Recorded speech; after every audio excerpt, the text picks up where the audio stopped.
This is Join the Dots, the podcast about the impact of everyday choices for our health, wallets, and planet. Welcome to our new series, Demystifying Expertise. While making our regular podcast, we are connecting with experts in many fields, some familiar, some less so. In this series, we'll learn about what they do and how they see the world.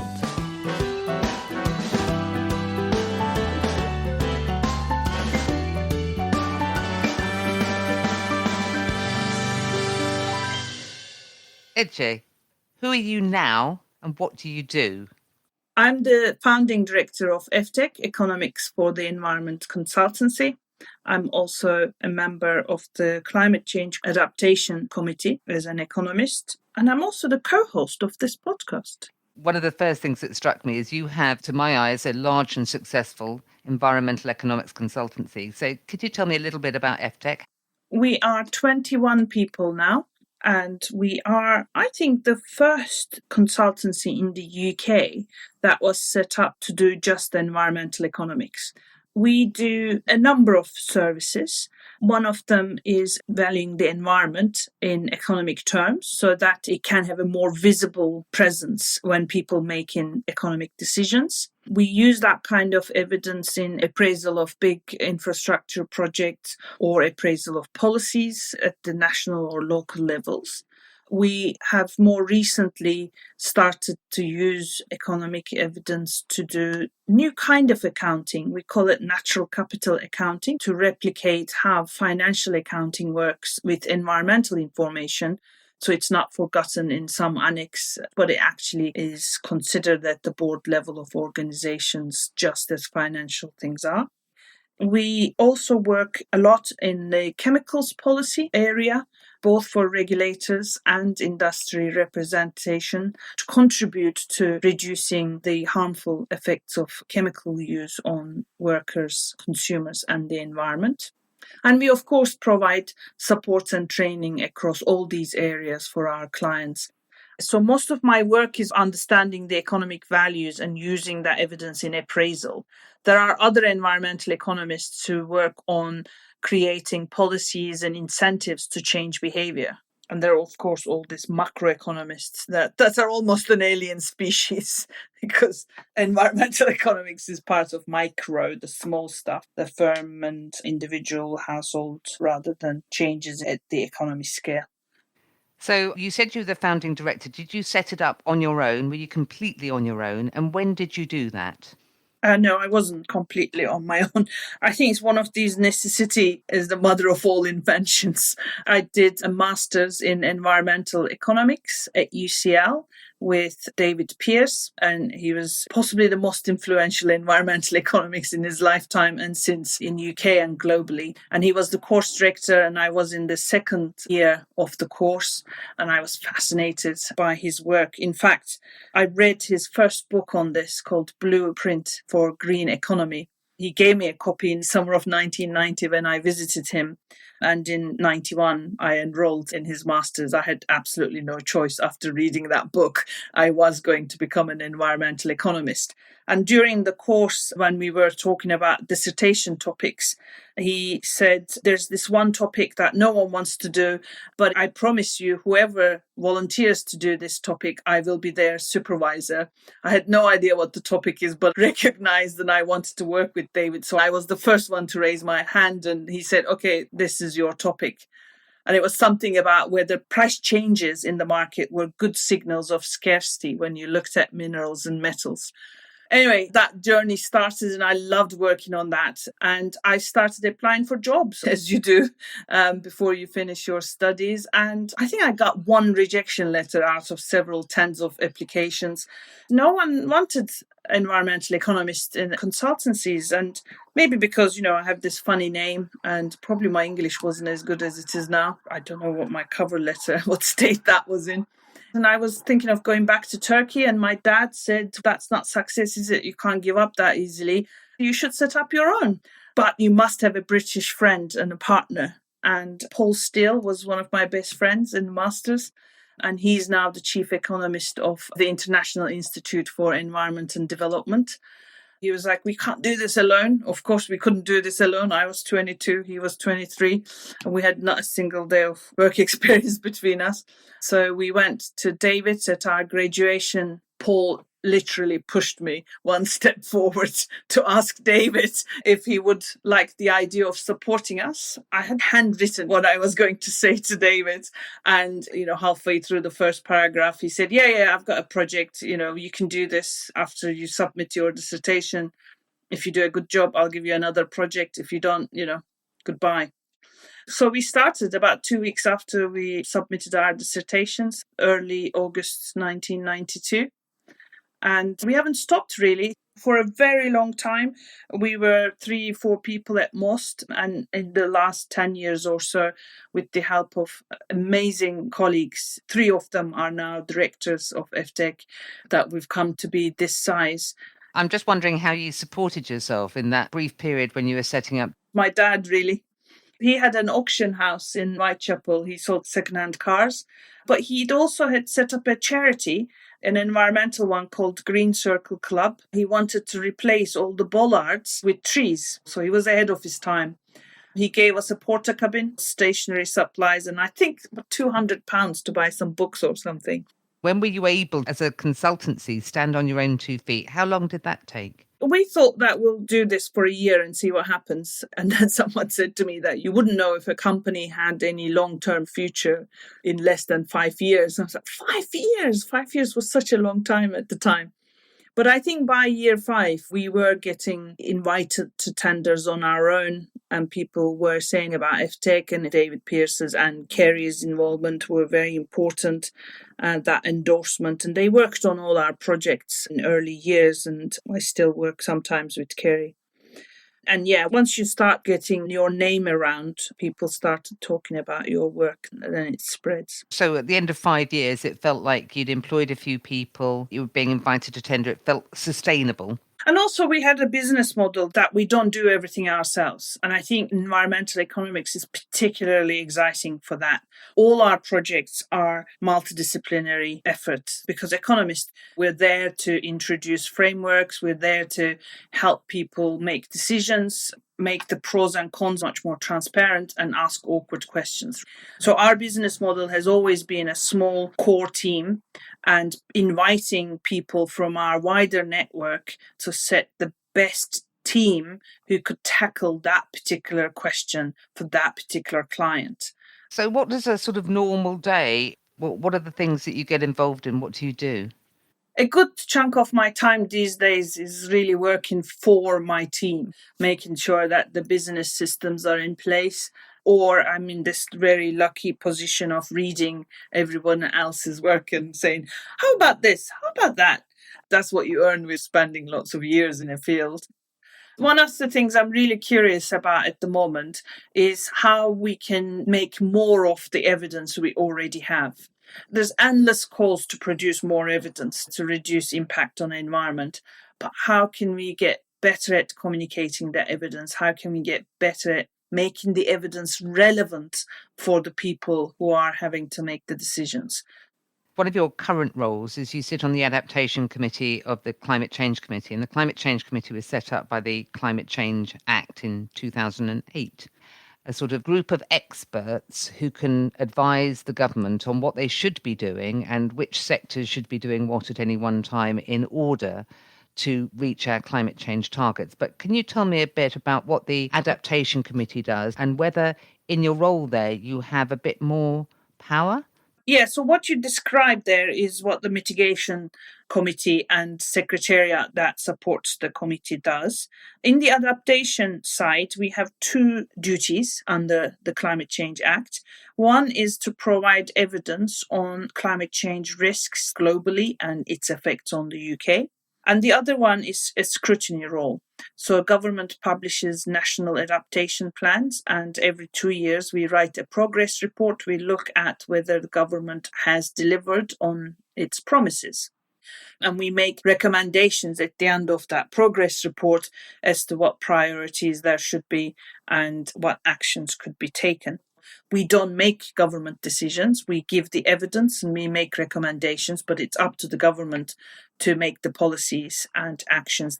Climate change risks affect all sectors and all groups in the society. So the risks need to be communicated for all of them. So it's quite a tough challenge. And committee members are supported by an incredible secretariat.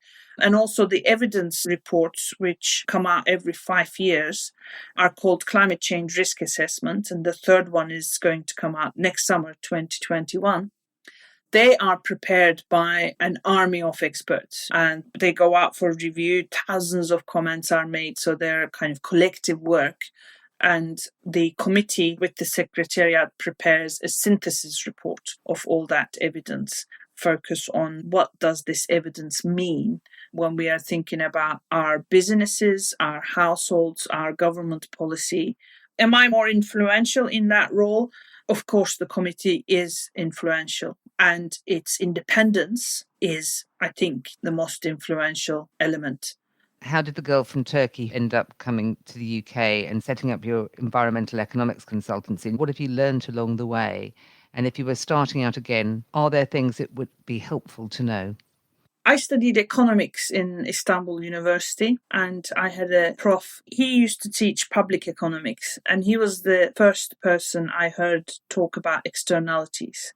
Now, externalities is the sort of reason for environmental economics to exist. The example he gave was that if you choose to smoke, in a room, your smoke will affect other people, make them uncomfortable or give them health impacts. And that was an externality because it wouldn't affect you any more than being a smoker, but an action that you took affected someone else. And that was a concern for economics. I hadn't heard that before. And that introduced me to the idea of environment, which I cared about. I was sort of following Greenpeace, but I was a bit too scared to chain myself to things.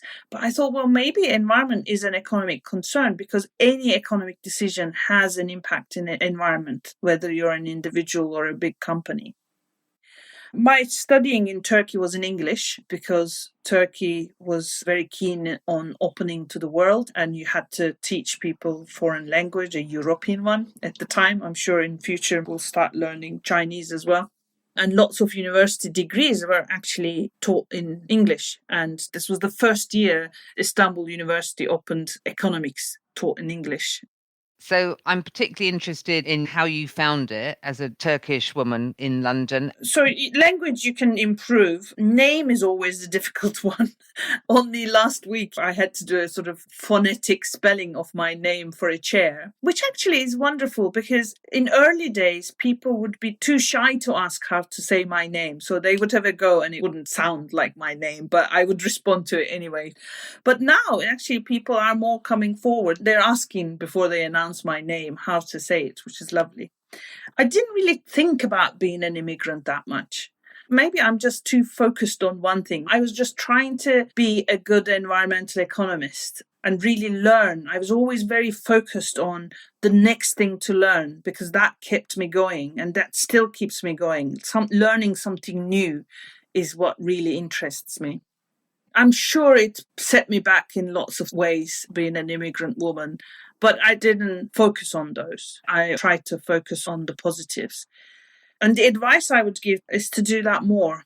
There were many, many nights I would go home and cry, thinking that I can't do this. Because David Pearce would send me back bits of report entirely crossed over. This needs to be written better. He was very demanding, but that's why he was so good. But you learn, it's not easy, but if you like something, if you find joy in your job, then you must carry on because you'll get over those hurdles. So I feel very lucky, really. So, in terms of advice you might give to others who are embarking on a journey or the start of their career wondering what to do, is there any advice that you would give maybe young environmental economists? There are, I think, two things. One is what we can call a professional humility. Economics is great in many ways, but environmental economics is really a multidisciplinary endeavor. So when you're approaching a problem from an environmental economics perspective, try and see who else should be involved in that. Going back to David Pearce, actually, he used to say we need to focus on fundamental problems, not proxy problems. We're just too many people in the world. That's a problem. Well, actually, the problem is in the system of how we consume resources per person. And where are the problems in the economic system that you can handle? But the solutions will lie with working with other people. Actively seek collaboration, not just be open to it, because that would make a more joyful work, but also more influential work. And the second thing is really work on your empathy for people. You need to always ask, what does my client need? What does the decision maker need? It's not about what's important for you as the advisor, but what will make them move. And these two are sometimes the same thing, but often they're not. So you need to always ask these questions, put yourself in someone else's shoes to be able to action change and to keep your team together moving and to disseminate your ideas. You mentioned that you'd like to talk a bit more about welfare economics. So economics has the word eco at the beginning, and it's a Latin word, and it means household, I think. And in Greek as well, it means house. And we share that root with ecology as well. So you can't manage your home from one angle only. You can't just heat it. You also have to clean it, and you have to also have food in it. So lots of different things to think about. But economics is defined as the art or science of allocating limited resources amongst our limitless needs and wants. While sometimes we comment on what we should want and what we should need, most economists tend to just focus on what the trade-offs are. Because if you're doing A, you won't be able to do B. Yes, we use money as a metric, but money is not the only thing that we care about. Especially in welfare economics, what we care about is what makes people happy. Of course, money income is part of what makes people happy, but so is health. So is a clean environment. So is living in a safe society, a society that you feel a belonging to. Obviously, very important for me as an immigrant. And all these things are concerns for an economist, because you can't give people more income at the cost of these other things. But you also can't give them not enough income because you want to spend money on these other things. So if economics is about trying to understand the implications of allocation, implications of our decisions, we need to keep in mind all implications. And we need to keep in mind all resources, not just money, but also time, emotions, energy, and natural resources, of course. I'm an environmental economist after all. None of these things are limitless. And that challenge is what's interesting. We do have a PR issue as environmental economists that we need to work on. Absolutely. Okay, this podcast, what is it that you are hoping to achieve through the podcast? Why this podcast now? Because writing reports wasn't enough anymore. That's a very personal reason to do it. I really wanted to speak. You learn a certain language, you learn a certain way of expressing your ideas. And after a while, you think everyone speaks like that. But actually, people understand the words, but they don't understand the argument because you're not talking their language.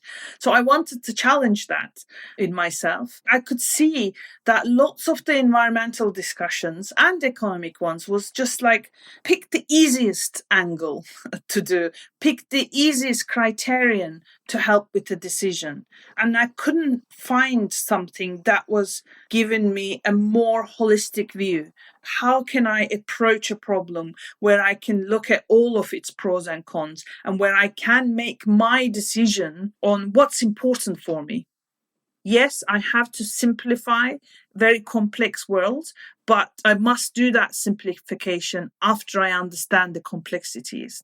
So do I have the answers? No. Podcast is an excuse to explore how we can understand the complexity, the big picture, and how we can focus on what's relevant for an individual or for a household or for me, really. Ece Ozdemiroglu, one of the things I've learnt is that you have enormous drive, and I'm really intrigued to know what now. What I really want in the next 10, 20 years that I will hopefully continue work is to make sure that environmental concerns are right in the center of people's decisions. When the politicians make announcements, when CEOs make announcements, it's not that jobs, economy, GDP, turnover, profits, and also the environment. But actually, the conversation starts with the environment. Not because they have become morally more interested in the environment, but because they have realized that putting the environment in the center of their decisions makes business sustainability sense, makes economic sense, makes political and social sense. And it's already happening. The first half of eftec's life, most of our clients were public sector because private sector businesses, whether they're big or small, weren't interested in thinking about environmental economics or environment and economics together. Now we have more private sector clients, and these are not just big companies. They are companies of any size. They're leaders in their field, that's for sure. I want to continue to find the champions in their field and support them to bring environment to the center of decisions. And I think we can do it. Ece Ozdemiroglu, thank you very much. Thanks for listening. And thanks to the rest of the team, Tara Uygur on podcast production and Neil McEwen on sound and music. If you enjoyed this, look out for our upcoming episodes and all other info on our website jointhedotspodcast.com.